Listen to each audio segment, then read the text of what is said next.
And then we've got the budget, and there wasn't a whole lot in it. There wasn't a whole lot to write home about, except the fact that we're going to go deeper into debt. Debt's going to be a bigger proportion of our GDP. We will be in debt for longer. Interest rates will be up for longer. Great if you're planning to have a 2-year-old in early childhood education, and if you're on the bones of your bum and you're having difficulty heating your home. Not great news if you've got a family trust and you're somehow avoiding tax by not paying 39 cents in the dollar. Trusts will now attract that. Everyone seemed to agree on the spend up on defence that was part of this budget, but at the end of the day, not much in it. Apart from one thing, and I would have to say one of the most surprising pieces of social media posting I saw yesterday was from a man I would normally consider mild of manner and clean of tongue.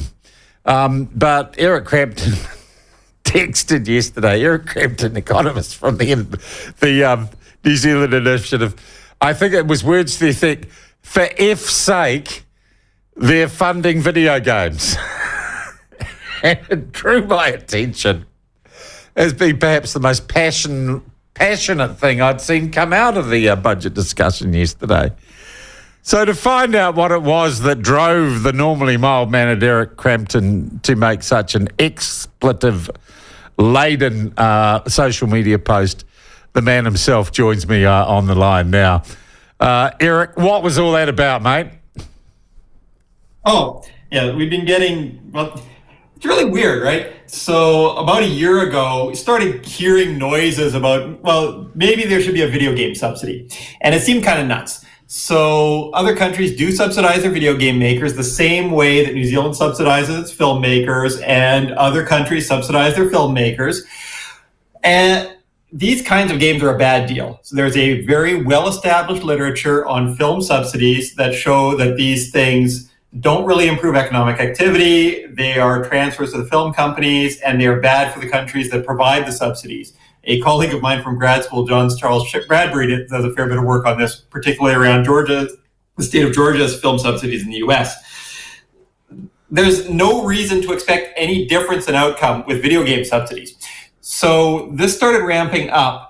The video game industry was wanting subsidies. At first, it was to try and match the film sector subsidies, because they were saying that special effects engineers and others that have skills that transfer between film and video were being sucked away into the subsidized film sector, and that wasn't fair for the gaming sector. And they were right? But the answer isn't to subsidize the video game sector, it's to stop the subsidies to the films.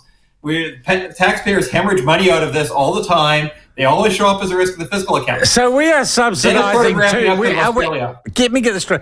We're subsidising two different industries to compete against each other for the same stuff.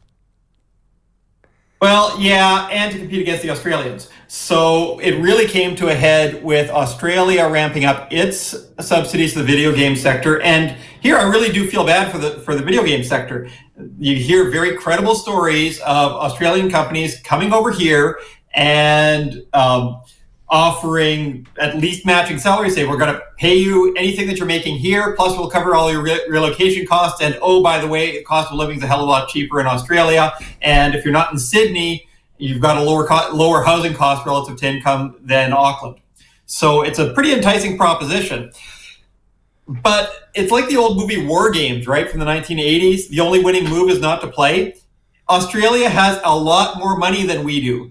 If they really want Australia's video game companies to be able to steal talent from New Zealand, they'll just ratchet up their subsidies. We can't play this game with them. It only screws the taxpayers. It's futile. You would hope that instead New Zealand would take a leadership position in trying to get international agreements against this sort of thing, right? So we have a common economic region with Australia. We've got economic treaties there, and there is a bilateral relationship. If this were in place solely to steal business from New Zealand, then we could have complained on that basis, but it's broad. There's claiming that they're going to steal business from everybody when it's really targeted at New Zealand. It's all beggar thy neighbor stuff. New Zealand should be leading international agreements to stop giving big companies piles of money competing with each other on this. And it's nuts, right? Usually the call from the left is, stop this horrible competition between states, force them to all have high taxes so that they're not competing on low taxes. Here, the left is saying, let's compete with them on throwing money at businesses, right? Yeah. Compete with them to give even bigger subsidies. It's all mad. Yeah. Also, Eric, it strikes me in terms of attracting people to work, attracting labour, we are where we were with trade subsidies, right? To subsidies for production in the agricultural sector 20 or 30 years ago, right? And now the subsidies are going to workers and tech sectors rather than to producers of dairy products or what. And New Zealand was a world leader in breaking down tariffs and subsidies for international trade, right? Absolutely. So, and that was explicit. So when MB did some work on this last year in support of this, all of this infuriates me, right? So they come up with these big industry partnership agreements where they're trying to map out the future of the sector, and they commissioned this international lobbying outfit that, well, they do these economic impact reports, and economic impact reports never make much sense. They have no academic credibility, but they are very good at making a case for let's subsidize this. So the MB, in conjunction with the Video Game Association, went and commissioned a study from this outfit that always says, yay, subsidies for the video game sector are awesome. And they were told, yeah, subsidies for the video game sector are awesome, and New Zealand should have them too. Okay, there's a bad case for doing it if only one country were doing it. It would then beggar the neighbors and draw all the innovation to that one country. But if everybody's trying to do it, nobody wins, right? You just get this ratcheting up, and it's distortionary. So within New Zealand, you're going to see the subsidized sector drawing workers away from other parts of the tech sector that aren't in video games and aren't being subsidized. You're going to lose programmers to the subsidized sector. You might imagine like Xero, which isn't subsidized.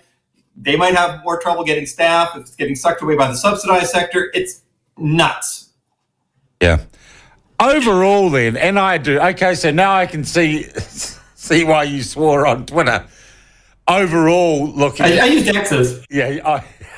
Overall, looking at this budget, look, to be honest, it's left me a little nonplussed. There doesn't seem to be an awful lot in it, one way or t'other, really. Well, there's one other bit that I was wanting to mention. I got a little mixed up. I thought that this was the bit that I was going to be mentioning on the talk, but this one's also really fun. So if you'll remember, I'm pretty sure we talked about this before. The government's putting in these very low nicotine rules for cigarettes that come in from 1 April 2025.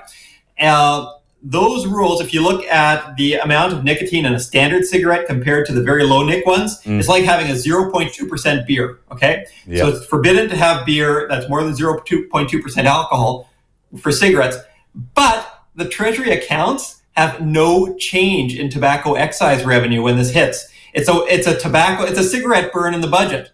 Yeah. So the government is forecasting they're going to come back into surplus in 2025, except that's when they stop allowing cigarettes that anybody's going to want to buy. Yeah. Now that's the point of the policy, and that's all good. But it means that you've got $1.7 billion of tobacco excise revenue is going to disappear. Is going to sharply erode, right? Yeah. And if you lose even a third of it in that year, they will not get to surplus. They're lying in the accounts.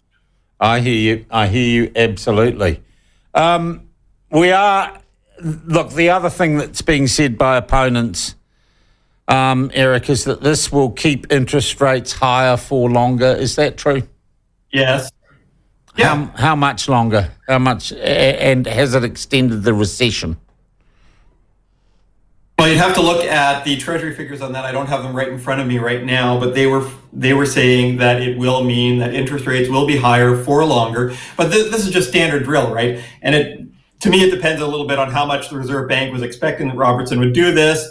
If they had already fully baked this in, then it would have less effect. But when the Reserve Bank is inflation targeting and the economy is overheated, they will have to respond more to greater pressure in that direction and borrowing more that had been forecast even 6 months ago, and substantially more. So it's not just the effects of the cyclone, because they're borrowing far more than that. It's a big increase in overall expenditure relative to tax that's necessarily inflationary in this environment. Yeah, I hear you. Hey, I thank you so much indeed for joining us and talking about that. And I do think, the subsidy on the video games, absolutely bloody crazy. Eric Crampton from the New Zealand Initiative.